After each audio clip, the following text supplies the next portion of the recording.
하나님 감사합니다. 오늘도 주님이 우리에게 베푸신 구원의 은혜를 다시 한번 찬양하게 하시고 우리 마음속에 하나님께서 우리에게 베푸신 그 구원으로 인하여 감격하게 하시니 감사합니다. 늘 우리 마음속에는 하나님께서 우리 모두를 구원하셨다고 하는 이 놀라운 복음의 소식을 마음속에 간직하고 늘 그 감사와 감격이 떠나지 않게 도와주셔서 어디를 가나 무엇을 하나 하나님께서 기뻐하시는 일들을 감당해낼 수 있는 천국 백성들 다 되게 하옵소서. 오늘도 주의 말씀 함께 나눌 때에 아버지 하나님 오병이어의 역사가 일어나게 하셔서 먹고 배불러 남게 하시고 아버지 하나님 많은 사람에게 나누어 줄 수 있는 귀한 말씀 되게 하옵소서. 성령이 역사해 주시기를 예수님의 이름으로 간절히 기도하여 싸움나이다. 아멘. 예수님께서 이 세상에 오셔서 말씀을 전하실 때마다 천국 복음을 전하셨다고 성경은 이야기하고 있습니다. 다시 말해서 천국에 대해서 말씀하신 겁니다. 왜냐하면 우리가 이 세상에 살아가면서 세상적으로 어떤 큰 일을 이룬다든지 아니면 많은 것들을 물질이나 많은 것들을 소유한다든지 아니면 명예나 권세 같은 것들을 차지한다, 그런 것들보다 저 천국에서 영원한 것을 차지하는 그것이 더 가치 있고 더 보람 있고 더 영원한 것임을 우리 주님은 아셨기에, 그래서 또한 저와 여러분들이 천국에서 큰 자가 되기를 바라셨기 때문에 천국에 대한 말씀을 많이 우리에게 주신 줄로 믿습니다. 그래서 오늘 예수님은 세례 요한조차도 세상에서는 큰 자였을지 몰라도 천국에서는 지극히 작은 자보다 더 작은 자라고 표현하시면서 세례 요한 때부터 지금까지 천국은 힘쓰고 애쓰는 자들이 차지하게 된다고 하시고, 심지어는 말씀하시기를 나더러 주여 주여 하는 자마다 천국에 다 들어갈 것이 아니고 하늘에 계신 너의 아버지, 그 아버지의 뜻대로 행하는 자라야 들어갈 것이다, 이렇게 말씀하셨던 겁니다. 우리가 성경 속에서 시대를 구분한다면 크게 구약의 율법 시대와 신약의 복음 시대로 나누게 되어집니다.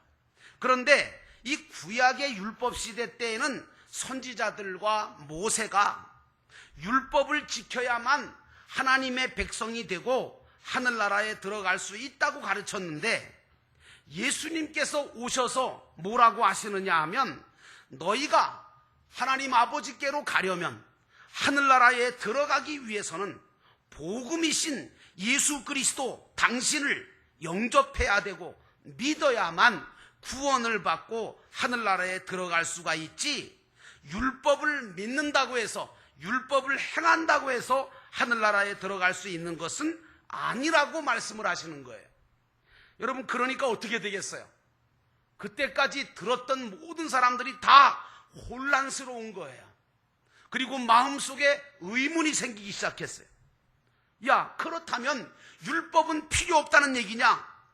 율법은 폐지해버려야 된다는 말이냐? 이런 심각한 문제가 유대인들에게 생긴 겁니다. 왜? 유대인들은 지금까지 율법이 최고의 법으로, 최고의 것으로 알고 그리고 따라왔기 때문에 유대인들이 이런 심각한 문제가 생긴 거예요.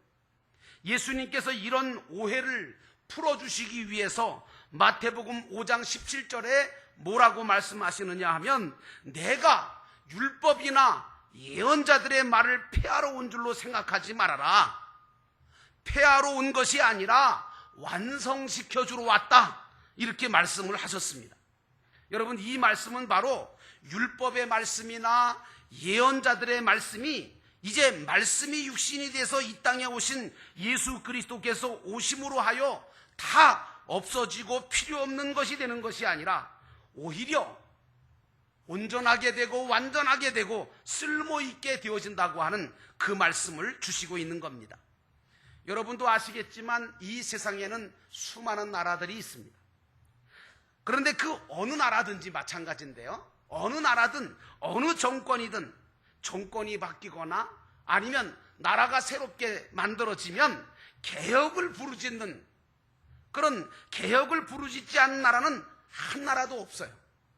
제가 볼 때도 정권이 바뀔 때마다 개혁해야 된다, 개혁해야 된다, 뭐 사법부를 개혁해야 된다, 뭐 어디를 개혁해야 된다. 그래서 세상은 언제나 개혁을 해야 한다고 외치면서 법을 뜯어고치기도 하고, 때로는 있는 법을 없애버리기도 하고, 때로는 없는 법을 새롭게 새로운 법을 만들어내기도 합니다. 그러나 여러분 아시죠? 아무리 법을 뜯어고치고 새로 만들고 뭐 법을 없앤다고 해서 개혁이 됩니까? 개혁되는 거 보셨어요? 개혁은 절대로 법을 개정하고 뭐 법을 뜯어고친다고 해서 개혁이 온전하게 이루어지지 못합니다. 이유가 뭐냐? 법이 문제가 아니고요, 사람이 문제거든요. 사람이 문제란 말이에요. 아무리 법을 완전하게 고치고 만들었다 할지라도 사람이 불완전한걸요.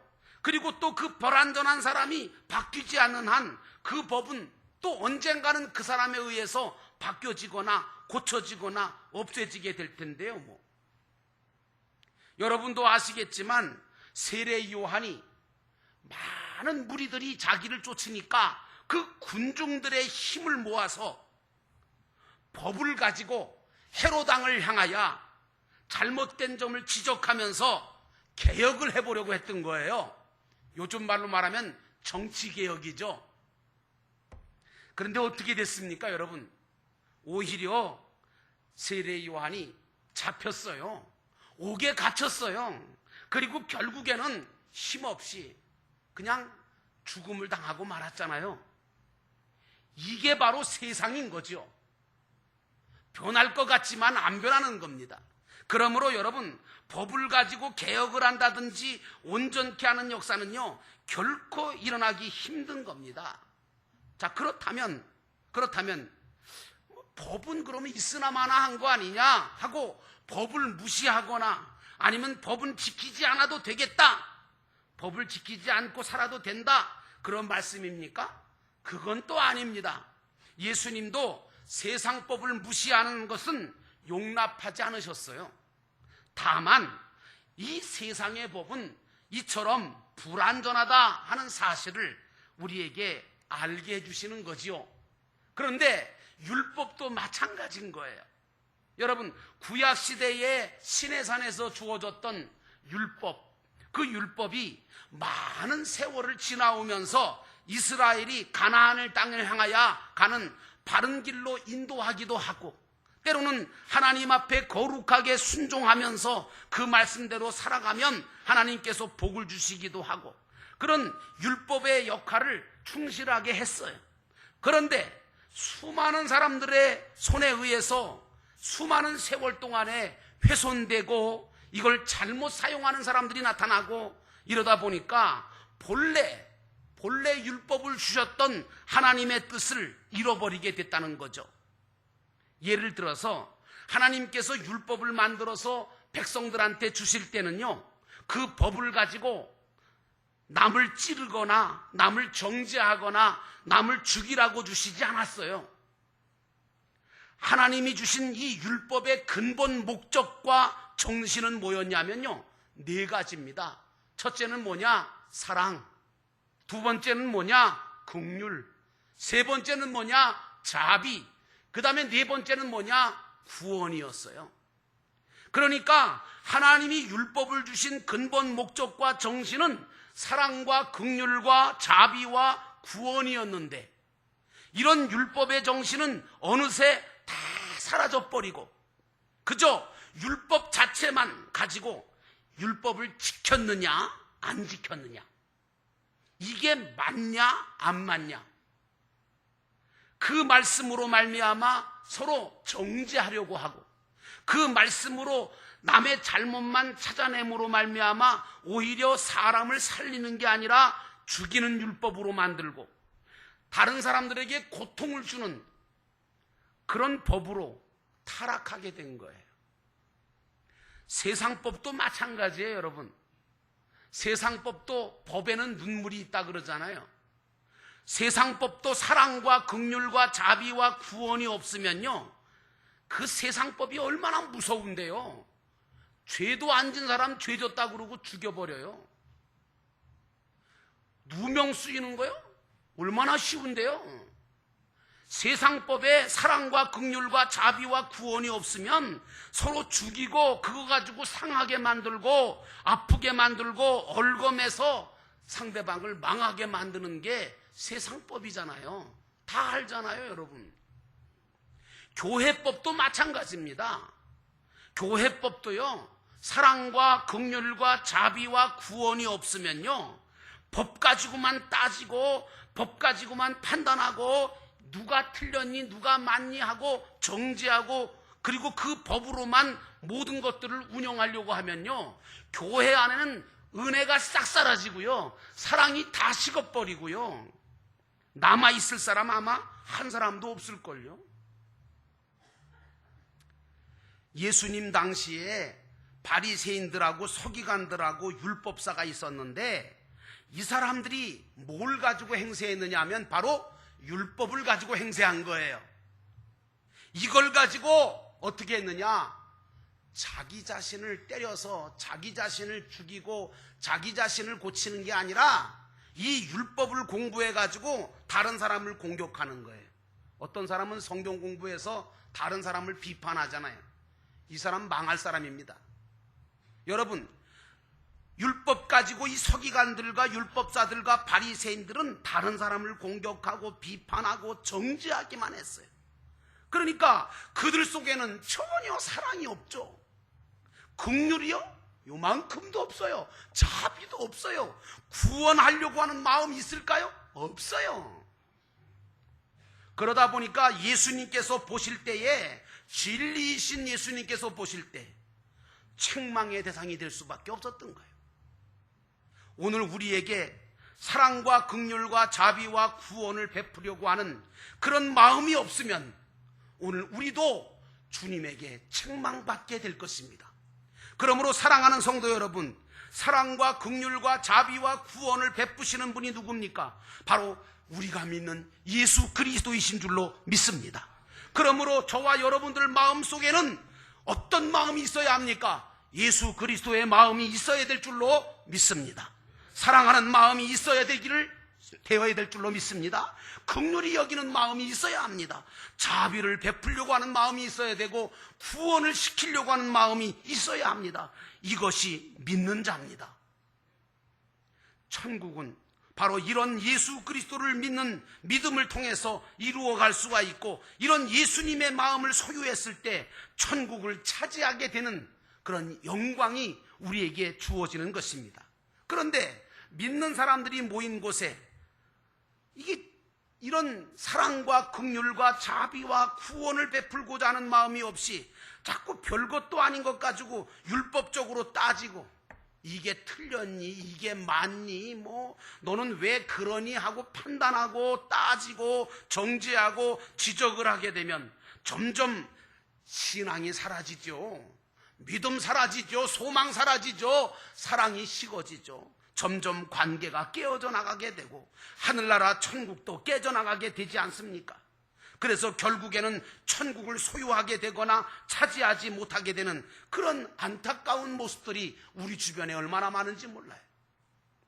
그래서 천국을 소유해야 될 사람이 상처 입고 천국을 소유하지 못하고, 천국은요 서로 사랑하고 긍휼히 여기고 자비를 베풀고 은혜를 나누는 것이 천국 아닙니까?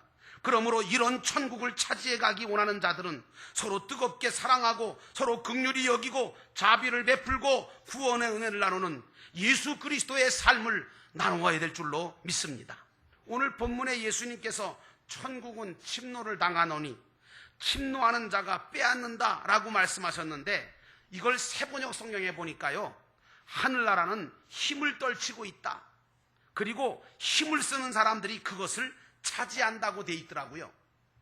근데 이 말씀을 잘못 해석하면 어떻게 되냐면 힘센 놈이 차지한다 이렇게 되잖아요. 여러분, 그거 아니에요. 이 말씀은 힘이 센 사람만 천국에 들어간다 이런 뜻이 아니고요. 마치 여러분 어린아이들이 싸울 때요, 보면 그 어린아이들 싸우는 거 보면 웃기죠. 붙잡고 넘어뜨리려고 막 키를 씁니다. 한 놈은 안 넘어지려고 그러고 한 놈은 넘어뜨리려고 키를 쓰잖아요. 근데 애들이 싸울 때 보면 이기기 위해서 온 힘을 다해서 젖먹던 힘까지 다 써서 힘을 쓰는 걸 봅니다.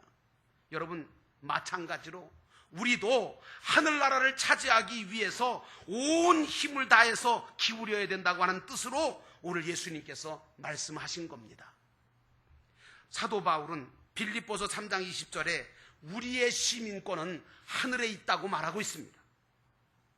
하나님은 우리에게 은혜와 사랑으로 믿음을 선물로 주셨지요. 그리고 그 믿음으로 우리에게 죄사함을 받게 하시고 하늘나라에 들어갈 자격을 얻게 하셨습니다. 하늘나라에 들어가서 살 시민권을 여러분과 저에게 다 주셨는 줄로 믿습니다. 주신 거 맞지요? 아멘도 안 하시면 어떻게 됩니까? 안 받은 겁니까? 받으신 겁니까? 여러분, 이것은 우리가 얻은 게 아닙니다. 우리가 노력해서 받은 게 아니라 전적으로 하나님의 은혜로 주어진 것인 줄로 믿습니다. 그렇기 때문에 우리는 이제 하늘나라에 들어가기 위한 목적으로 율법을 지키거나 그럴 필요가 없어요. 여러분, 하늘나라에 들어가기 위해서 율법을 지키고 그럴 필요나 의무가 우리에게 없단 말이에요. 구약시대 사람들은 율법을 지켜야만 하늘나라에 들어갈 수 있다고 가르치고 믿었지만 율법으로 하늘나라 천국에 들어간 사람은 이제까지 한 사람도 없었습니다. 사도 바울이 말한 대로 하나님은 이미 정하신 사람을 부르시고 또한 부르신 사람을 의롭게 하시고 의롭게 하신 사람을 영화롭게 하셨다고 이야기하고 있는 것처럼 이미 하나님은 저와 여러분을 창세전에 당신의 아들들로 자녀들로 정하셨는 줄로 믿습니다. 그리고 그 하나님께서 오늘날 저와 여러분을 부르셨는 줄로 믿습니다. 그리고 부르신 여러분들과 저에게 믿음을 주셔서 예수 그리스도의 보혈의 피로 죄를 씻어 의롭다 하심을 받게 하시고 그 의롭다 하심을 받은 저와 여러분들을 통해서 영화롭게 하시는 줄로 믿습니다. 우리는 그러므로 이런 엄청난 사랑과 긍휼과 자비와 구원하심을 하나님께로부터 받은 자들입니다. 맞습니까? 그러므로 저와 여러분이 왜 이 교회 안에 들어와서 예배 자리에 앉아서 주님의 이름을 찬양하고 높이고 감사하면서 예배를 드리는지 아십니까? 그것은 바로 그 이유 때문입니다. 바로 주신 바 그 은혜가 크고 놀라워서 또 그 베푸신 자비하심과 긍휼하심과 사랑하심과 구원하심의 은혜가 너무 감사하고 감격스러워서 부르신 이곳 영도교회에서 여러분들은 지금 이 시간에 찬양을 드리고 있는 것이고 기도를 드리고 계시는 것이고 그리고 예배를 드리는 줄로 믿습니다. 왜 우리가 마음과 뜻과 정성과 목숨을 다해서 주님을 사랑합니까? 왜 여러분은 주님과 교회와 다른 사람의 영혼을 위해서 그렇게 자신의 것을 아끼지 아니하고 내어주려고 하고 희생하려고 하고 섬기려고 합니까? 그것은 내가 받은 바 그 사랑과 그 은혜가 너무 크기 때문에 그렇게 하는 것이 되어야 될 줄로 믿습니다. 다른 이유가 있어서는 안 됩니다. 우리 믿는 사람들이 봉사하고 헌신하고 희생하는 모든 것들은 받은 바 은혜가 너무 크기 때문에 하나님의 은혜 때문에 감격해서 감사해서 하는 것이 되어야 될 줄로 믿습니다. 그렇게 하면 그것에 대해서 우리 하나님은 또 하늘의 상과 면류관으로 갚아주시는 줄로 믿습니다. 여러분, 왜 교회를 다녀야 되는 줄 아세요? 교회를 다녀야 되고 말씀을 들어야 되느냐? 왜? 그거는요, 이런 하나님이 주신 은혜를 하나씩 말씀을 통해서 깨달아 알고 믿어지는 역사가 이 말씀 시간에, 이 예배 시간에 여러분에게 임하기 때문인 줄로 믿습니다. 이제 이런 하나님의 은혜를 깨달은 자들은 예배만 드리는 것으로 그치면 안 됩니다. 예배만 드리고 마는 사람이 있어요. 이 큰 은혜를 받았는데 예배만 딱 드리고 나 할 일 다 했다, 그리고 끝나는 분이 계세요. 아닙니다, 여러분. 물론 예배가 중요해요. 예배를 드리고 마는 것이 아니라 마음과 뜻과 정성을 다해서 주님을 사랑하는 마음으로 어떤 일이든지 여러분 주님의 일로, 주님의 이름으로 봉사하고 주님의 이름으로 사랑하고 주님의 이름으로 영혼을 구원하는 일에 여러분의 모든 시간을 할애하시기를 주의 이름으로 축원합니다. 자, 그렇다면 이렇게 복음을 통해서 구원의 은총을 입은 우리에게 율법이 필요할까요? 안 필요할까요? 어떤 분은 그래요. 이제 복음을 통해서 예수님을 믿어서 구원의 은총을 입었는데 나에게 무슨 율법이 필요하겠느냐고. 지금이 은혜의 시대고 성령 시대고 복음 시대인데 무슨 율법이 필요하냐. 근데 여러분 그거 아세요? 저와 여러분은 구원은 받았어요. 하나님의 자녀가 되긴 됐어요. 그런데 문제는 뭐냐? 어떻게 하는 것이 진정으로 주님을 기쁘시게 하는 것이고, 어떻게 하는 것이 하나님께 영광을 제대로 돌리는 것이고, 어떻게 하는 것이 하늘나라 상과 면류관을 만들어가는지 그 방법을 잘 모르는 거예요. 그래서 저와 여러분들은 무엇이 필요하냐면 율법의 말씀이 필요한 것입니다. 여러분, 왜? 그 율법 속에는 하나님의 뜻이 들어있거든요. 구원을 이루는 방법들이 들어있거든요. 하나님이 바라시고 소원하시는 것들이 그 말씀 속에 다 들어있는 줄로 믿습니다. 여러분, 이스라엘이 출애굽해가지고 시내산에 갔을 때 하나님이 모세를 통해서 시내산에서 율법을 주셨어요. 그거 왜 주셨어요? 그 말씀을 가지고 어떡하라고요? 광야길을 통과해서 가나안 들어갈 때까지 구원을 이루어가는 방편으로 주셨는 줄로 믿습니다. 이럴 때는 이렇게 하고 저럴 때는 저렇게 해라 라고 주셨잖아요. 그러므로 우리 믿는 자들은 율법의 말씀을 따라서 가나안 천국 들어갈 때까지 주님을 위해서 최선을 다하는 삶을 살아야 될 줄로 믿습니다. 그러다가 보면 하나님께 기쁨을 드리게 될 것이고, 그러다가 보면 사람에게도 인정받게 될 줄로 믿습니다. 그러므로 율법은 우리로 천국의 상과 면류관을 만들어가는데 쓰여지는 아주 놀라운 능력의 도구인 것을 믿으시기를 축원합니다.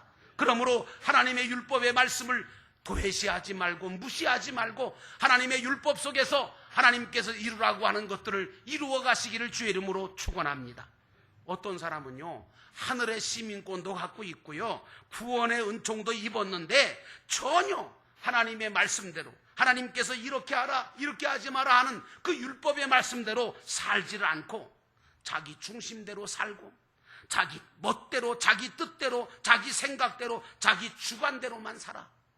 그렇게 사는 사람은 저 영원한 가나안 땅 천국에 이르게 됐을 때 천추의 한거지를 남기게 될 것입니다. 그러므로 사랑하는 성도 여러분, 여러분들은 이제 믿음을 가지고 구원받은 자로서, 하늘나라의 시민권자로서 이제 하나님의 율법의 말씀을 따라 선한 일에 열심을 내는 사람이 되시기를 주의 이름으로 축원합니다. 선한 일에 열심을 내고 힘을 쓸수록 하늘나라 천국은 여러분의 것이 된다는 사실을 깨달으시고 주님이 주신 그 말씀대로 하늘나라 천국을 차지해가는 풍성한 은혜와 축복의 삶이 되시기를 주의 이름으로 축원합니다. 기도하시겠습니다. 오늘 기도하실 때 하나님 아버지, 오늘 우리들이 이 땅에 살아가는 동안 하나님이 주신 은혜를 감사하면서 또한 하나님 나라를 차지할 수 있는 큰 자, 복된 자가 되도록 하나님 우리의 모든 삶을 하나님이 주신 율법의 말씀을 온전하게 순종하면서 행하면서 하나하나 이루어가는 복된 저희들 되게 하옵소서. 이 시간 우리 함께 기도하겠습니다. 사랑과 은혜가 충만하신 하나님,